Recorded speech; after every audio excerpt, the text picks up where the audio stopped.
All right, guys. So most of you probably don't know who I am. I'll give you just a very brief background as to why I feel very qualified to speak about this. So I'm here in Gilbert, Arizona, and I have a team here in the Phoenix. We're in the Phoenix metro area in the East Valley. I coach for Tom Ferry 2 days a week, so on Tuesdays and Thursdays. And Jason Ferris was actually my coach for a long time. So we have a different coach right now, but I have a team. And then on top of that, I have 7 kids. So when all of this hit the fan, right, in March, like we went to spring break and my kids never went back to school. And then we had to close down our office. Like it was just insane. And I've had tools for a long time on how to manage a big family and, you know, everything else that I do, because I do sell real estate full time. Plus we have our team, you know, plus now coaching, you know, which some people think I'm a little bit insane because I keep taking on these different things, but they're all things that I'm passionate about and I love. So what it looked like and still looks like, you know, if I were to turn my screen, you guys would see my big 12-passenger van literally drive a bus because we have so many kids. But in my house, every single day we have 10 kids.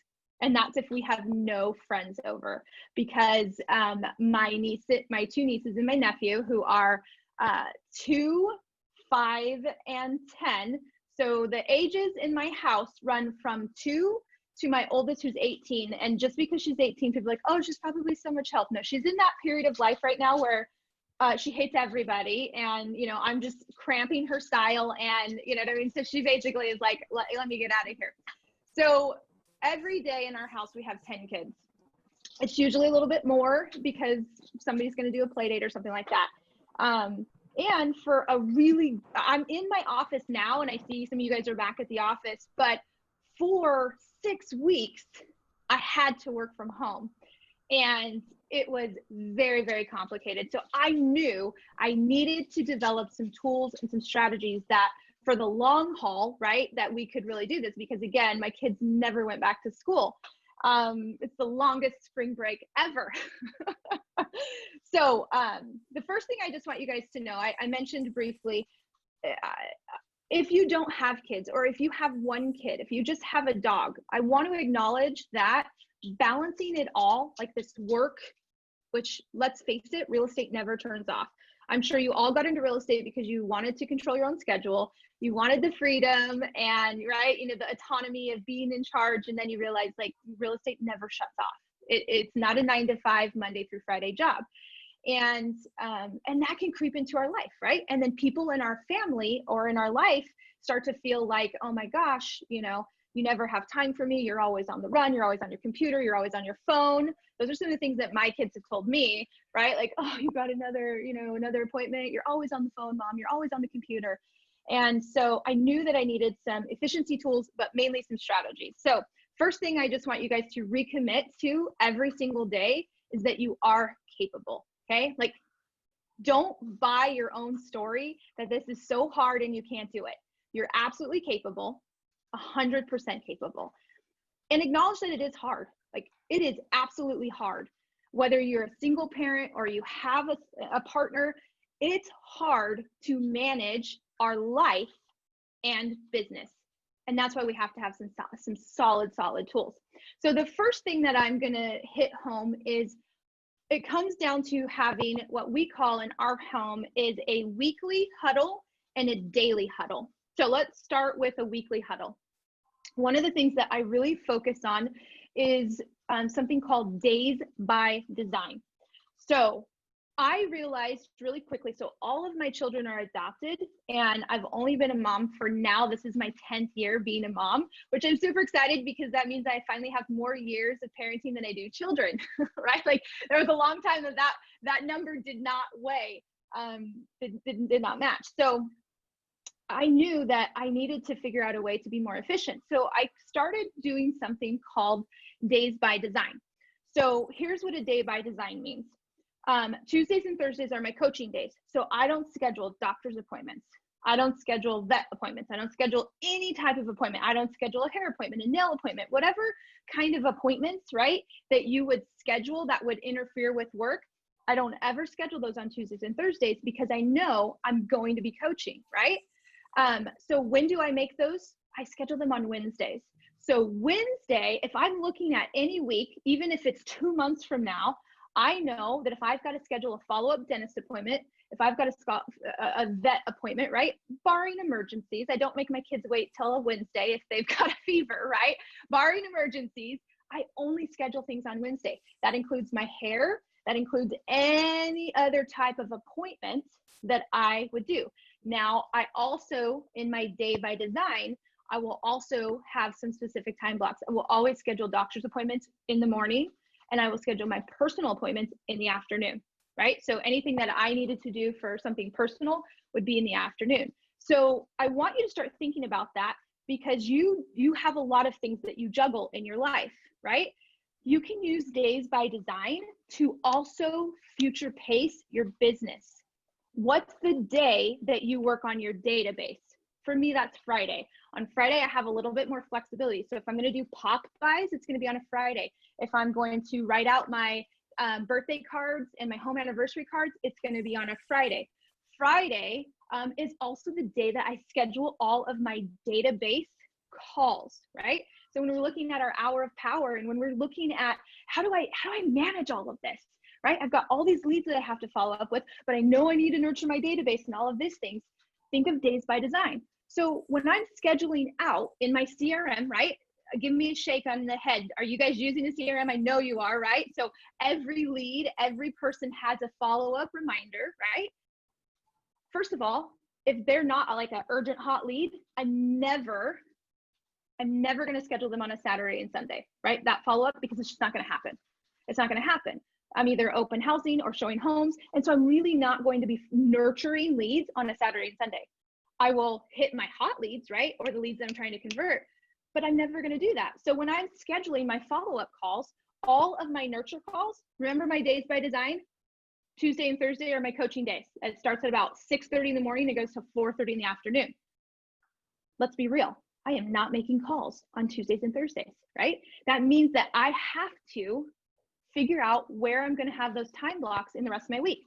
So nurture calls happen on Monday and Wednesday, right?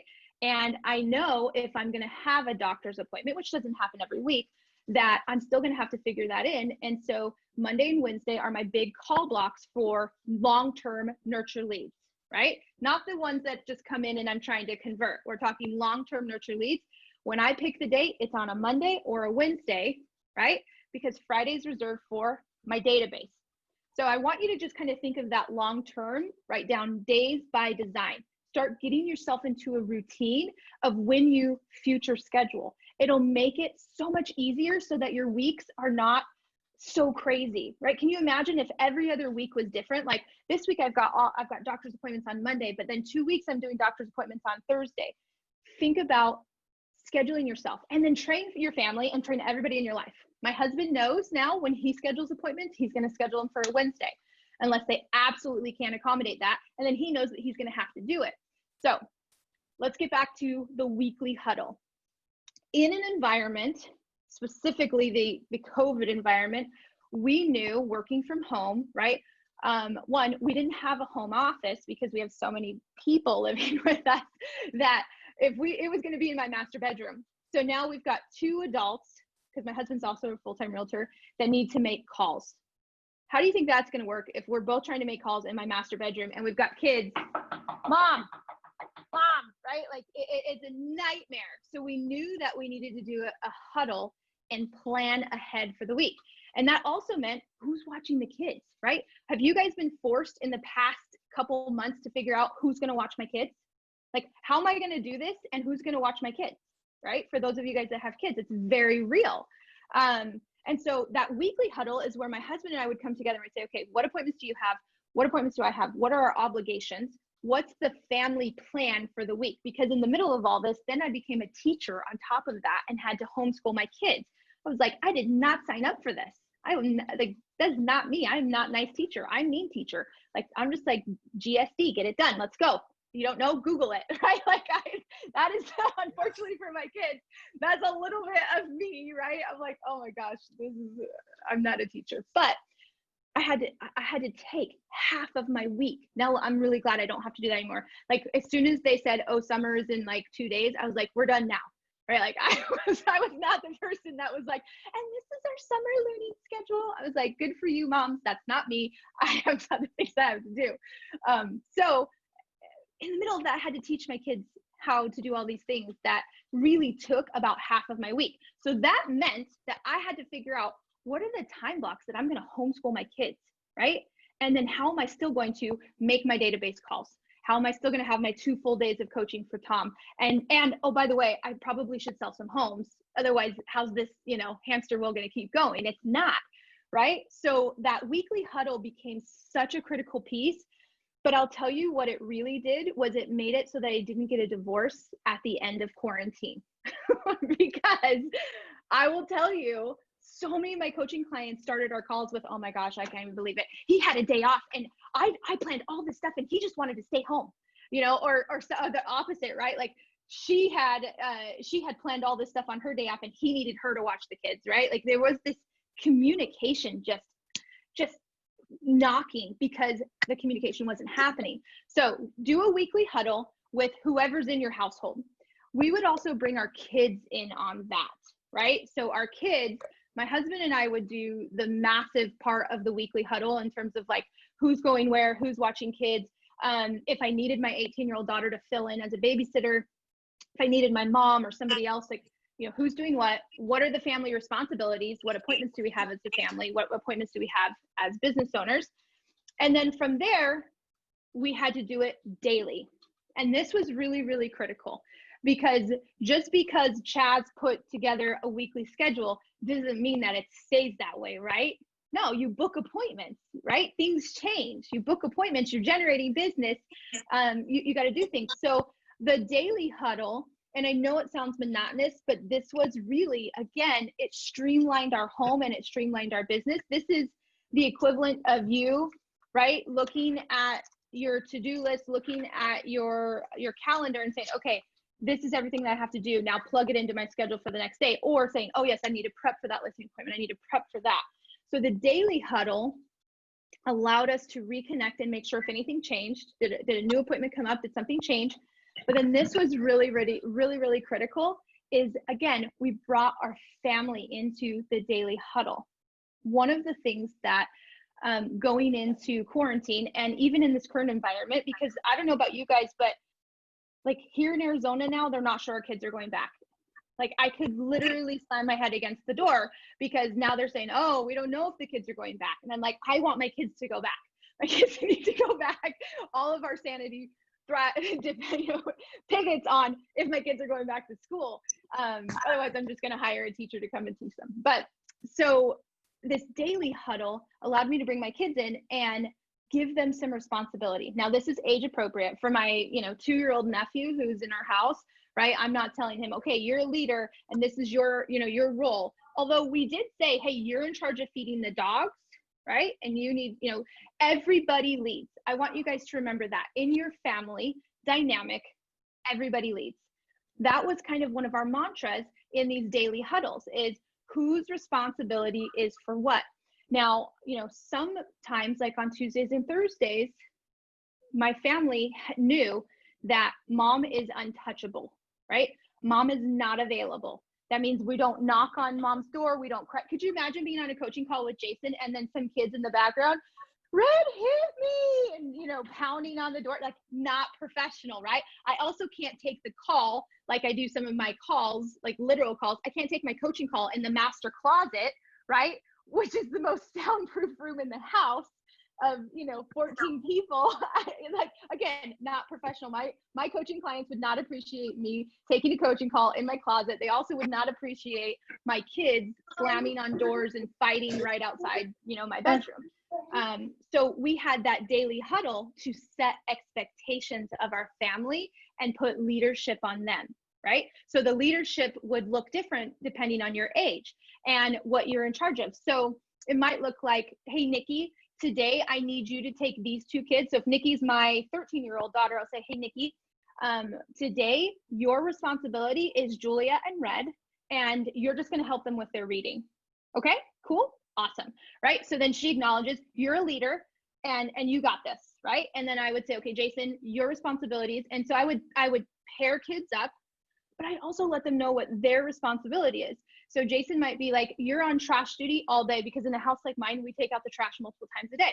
So I need you to be on trash duty. That's your, your responsibility. And by the way, I just want you to keep an eye on Nikki and make sure she's not like too aggressive with the two littles, right? So everybody leads and everybody has responsibilities. Now, here's the second part of these weekly and daily huddles that absolutely makes it work. Have a visual schedule up for the entire family to see. So when I say visual schedule, this is what this is what it would look like. I'll go kind of up close. This is what it would look like on my door on a Thursday. So this is my coaching schedule on a Thursday. Okay, so they would see the only difference from my visual schedule. So no joke, guys, this is taped on my master bedroom door because that's where I make my calls. And it would say video call. So I'm training them. I'm on a video call. I'm unavailable. And for the first couple of weeks, it would say video call unavailable. And I usually do 4 calls and then a 30-minute break. So then it would say break, open door. And so then I would open my door and they knew that I was available. Even down to my 5-year-old niece who does not know how to read. She just turned 5 in April. She was able to see my visual calendar and she knew when I was available. She can't read, but she started to see the pattern and she knew that, this means, and she calls me TT, this means TT's not available. Then I open my door and I'm available and they know that I'm on a short time frame. That means I got to drink and I got to pee and, I got to put out a fire and I got to get back into a coaching call, right? But the visual calendar for me, for them to know what mom's doing, when mom's available, when mom's not available, was clutch. Like, it was so important. But then also having a visual calendar for them. So what is your family doing today, right? Like what's our responsibility? So having a visual calendar up for them. Okay, so we're going to have free time during this time, but then we're going to do a cleanup. Then this is lunchtime. Then we're going to have like a YouTube time, or we're going to have an Xbox time. They need to know what they're doing. How many of you guys have ever been in an elementary school classroom? Okay, Nikki has. And Emily, right? New girl, Emily? Emily's been in one, I'm sure. Okay, so when you walk into an elementary school classroom, what's on the whiteboard in every single classroom? Schedule. I couldn't hear. A schedule. Why? Is she a previous teacher? Yeah, okay, she is. Why? So Emily, why do we have a schedule up? The kids need to know what you're doing and when and where they fall in the day. Absolutely. Even in kindergarten, guys. Even in kindergarten, there is a schedule up. So why wouldn't we do this at home? Let me ask you, is it because we like our kids to have like anxiety and uncertainty and then cause fights and tantrums? I know that's not that's not what I like. Again, I'm like GSD, go GTS it. Like, let's just go. Right? I'm very like, let's figure out the problem. If you can't solve the problem, can your elbows buddy solve the problem? And then like, I'm like 4th in the tier of who can solve my problem. Like, and that's something that I teach my kids. So this visual calendar, this visual schedule is so important for your family, right? So here's a success story from one of my clients that I coached yesterday. And this was a big, big breakthrough for her. So she has 2 little boys. One is 2 and one is 5. And then her husband was furloughed and then he was laid off. So he's been home, but now he got hired back on. So now he's doing his training at home. So the family dynamic is mom's a full-time realtor, dad's in a new job where he's training from home during the day, and they've got a 5-year-old and a 2-year-old boy. So for the first time, she took her coach's advice and she put her to-do list and her schedule up on a family whiteboard in the living room. And the coolest thing happened. Her husband comes up and he's like, hey, like, do you need to check some of this off? Why don't I take the boys over here so that you can get this done? That little shift of letting everybody know what was on, we'll call it mom's plate, because she put it up on the visual thing. Her husband all of a sudden wasn't like, hey, can you make the boys lunch? Can you do this? Can you do that? He saw her obligations And he was like, well, I can make the boys lunch. Why don't you go ahead and do that thing right there? I'll make the boys lunch. It was such a big win for their family, because previously, this is one of the families I was talking about where it was constantly butting heads, because he's like, I've got a new job and I've got to be on the call and I need you to keep the boys, quiet. I kept seeing this recurring theme of, you're just a realtor. I have a real job. I don't know if that's ever happened to any of you guys, but I have a real job. Like, I have to report to somebody. You can do your job whenever, right? Like, you don't have a schedule.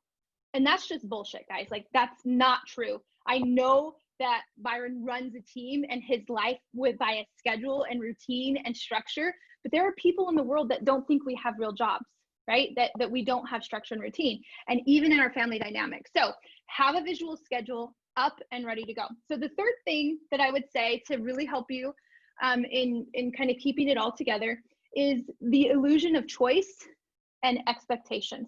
So all of our family wants, really it's one thing. They want voice and they want choice. So when I say voice, they want to feel like they're heard, and they want to choose what they want to do. Nobody likes to be told. I mean, do you guys really like to be told exactly what to do and when to do it and how to do it? No, like immediately I'm like, F you, I'm gonna go do this, right? Like, even if it's in my best interest, if someone's just like domineering and telling me that. So Scott Comp, I know Byron's in a mastermind with him. He said one time, I think it was Scott, or maybe it was Tom Toole, the illusion of choice. He said something, he was like, I just have this illusion of choice. And I was like, that is brilliant. How can I create the illusion of choice in my family dynamic? So what it looks like is Jocelyn. So it looks like, hey, Jocelyn, this time is free time.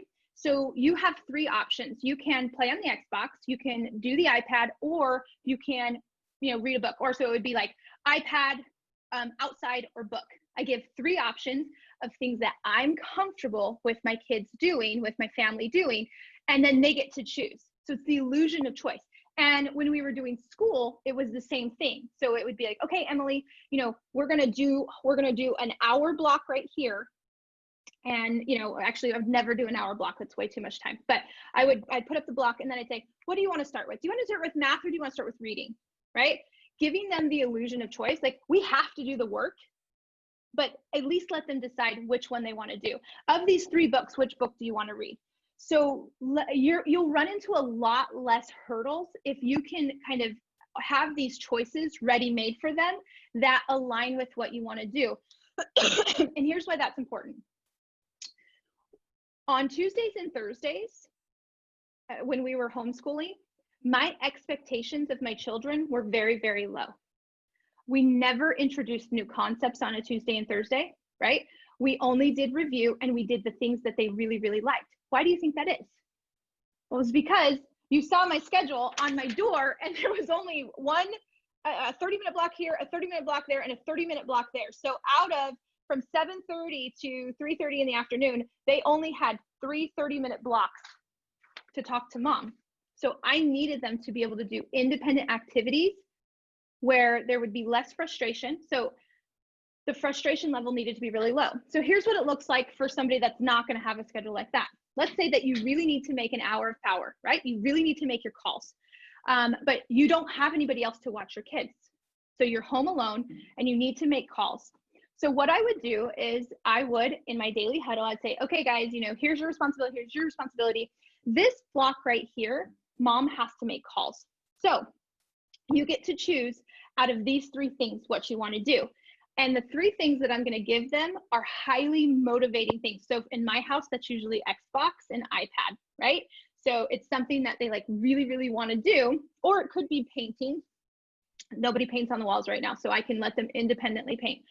So I would just say, based on the child, in this time block, right, in this hour, mom needs to make calls, which means my doors are going to be shut, and you guys get to do your favorite thing. You have three options. Which one do you want to choose? And they would pick their option. So when I say my expectations were low, all I expect is that they don't burn the house down. I'm not going to come out of my room and be like, I can't believe this mess. This is crazy, right? No. Why? It was a trade-off. I needed 1 hour of uninterrupted time to make my calls. Even if that was the only thing that I could get done. Now I'll tell you that I implemented this with numerous coaching clients during the lockdown and during quarantine, from the East Coast to the West Coast. And just like with any classroom management, right? I want you to think about your home as a classroom for your family. The teachers don't give up the first day or the first week. It takes them a month to get those kids into routine and into structure. So I knew the first time I did this, hour of power call session and my kids had free time, that it was going to be a disaster. Like, my expectations for myself were low. But within a month, they looked forward to that. And when they saw free time, right, which meant that mom's going to be on, so they knew mom's going to be making phone calls. We can't interrupt her, but then I get to do something I really, really want to do. So they were excited because they got choice. I was not as frustrated because my expectations of what they were doing was very low because of my work responsibilities on those days. So in all, everybody was happy. I even lowered my expectation of cleanliness, right? And I just put in, right, before we make dinner, let's do a cleanup, right? Like, they kind of started to understand, but it was so critical for our family that, we had this free time for them where they knew mom and dad are not available. So I'm going to work independently. I call it structured free time. Because I don't want them to just do whatever, right? Like, I don't want someone to be like, well, I'm going to go bake cookies. I'm like, no. Right. Nobody bakes cookies while mom is, or go swimming. So, cause it's, 110 degrees out here in Phoenix. And so that would be one of the things they'd want to do. And that's not safe, right? I can't have all my kids in the pool and I'm just like locked in a room, making phone calls. So structured free time became really, really important. And then the last thing I would say is environment. I was guilty of having my laptop, and sometimes I'm just on Amazon buying things and I'm cruising the internet, and sometimes I'm writing an offer and I'm like really focused, but my kids had no idea, right? So if I'm sitting on the couch and I have my laptop, my kids don't know, is mom just cruising on the internet, or she like untouchable writing an offer and needs to focus. So your environment is really important. Have a designated workspace as a visual cue for your family. That goes for your partner as well. When you sit down at this spot, they know that you're trying to focus, and they might need to say, hey mom, when you have a minute, I need some help. But they can recognize the difference between mom's just cruising on the internet, or dad's just, dad's checking Facebook, or dad's trying to focus. And so that visual cues are really important when you're working from home, so that your family knows when is a good time to talk to you. Now, again, my 2-year-old nephew, he's not going to really get it. He's going to come interrupt me, but it's that training and trying to help our family see visual cues all around us. And that would go for my kids too. We would do schoolwork typically in one place, and that was their visual cue. Just like you guys are now stepping back into the office, that triggers your brain. It's go time. If you're still working from home, it's really hard to trigger your brain to say, hey, I need to focus. But if you have a place that you go to sit and you work from there, that's training your brain. It's go time. And it's a visual cue to let you know I need to focus. Because that's another trap that a lot of people fall into, is they just work from home all day long, and then they feel exhausted and they get burnt out. And their family gets frustrated because you're always on the phone, you're always on the computer. So have a designated workspace that trains your mind and your behaviors, but also gives your family cues as to what you're doing and when they can interrupt you and when they probably shouldn't interrupt you. So just be prepared that I would say for those of you with really, really young children, have your go-to list ready and prepared. So for my moms out there I have a couple single moms that have children, 1 and under. And it's not like I can just leave a baby for an hour and, go make calls. It's not going to happen. So what that looks like is I have my go-to list. So when the child goes down for a nap, I can get into action immediately, right? I'm not sitting there like, okay, so he's down for a nap. Who am I going to call? And then I waste half of the nap time getting organized and getting ready to make calls. Does that make sense? Like, you have to be prepared to be highly efficient in little bursts of time when you have really young kids. And that means that you're planning ahead of time who I'm going to call, what I'm going to work on, what's my top priority. If I'm working on a condensed schedule, which means that I don't have any relief in terms of who's helping me with my children, I must have those things prepared in advance so that when I do get those short blocks of time, I can go right into action and be super efficient. So I know we're out of time, but hopefully those things are helpful. And I do have a Tomex talk somewhere, it might even be in a Loom, on like efficiency hacks. I still use almost every single one of those tools like Calendly and a lot of the days by design and things like that. So you can go watch that talk for some like technology tips to how to help you incorporate all of those things. So thank you, Kristi. Kristi, thank you so much. That was awesome. And you guys can reach out if you have other questions. I'm happy to help. My personal belief is that real estate is the best profession for a parent because we do have that flexibility, but we also have to have the discipline to do what we need to do when it's go time, right?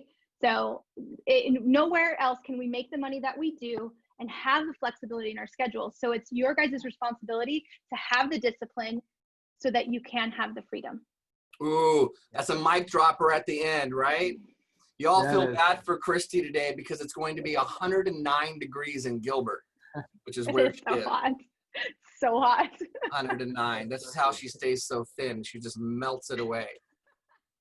Kristi, I love your thoughts behind the routine-oriented time blocks, and then when it comes down to the family, just like all those hacks you've built in to improve communication. Because at the end of the day, even if a couple people here don't have kids, even if you don't have kids, communication with your spouses, that's really good stuff. I mean, communication. Boyfriends and girlfriends too. Yeah. Think about training. I train my mom, guys. I train my mom of when she can schedule doctor's appointments. Like my mom knows if you need me, she's getting a colonoscopy. If you need me, mom, schedule it on a Wednesday. Because if you schedule on a Thursday, I'm not going to be your go-to person. Like train the people around you of when they can book your time, right? And then I send her my Calendly link. I also need more kids to delegate to. I like how you're delegating to the 7 kids. Good thing. Got one How more. to take advantage. All right. So, thank you guys so much. Thank you, Kristi. I'm excited to show you. So these tips that I have for you are going to make sure that you have a comfortable and an efficient run. First things first, and by far the most important, a good pair of running shoes. These happen to be Nike Zooms. I like these because they provide a lot of support in the ankle. They are super cushioned and absorb a lot of that impact when your foot's hitting the ground. And they don't rub on any parts of my feet, like the sides of your toes or your heel or anything like that, to cause blisters. Second is whatever you are most comfortable in terms of your athletic wear.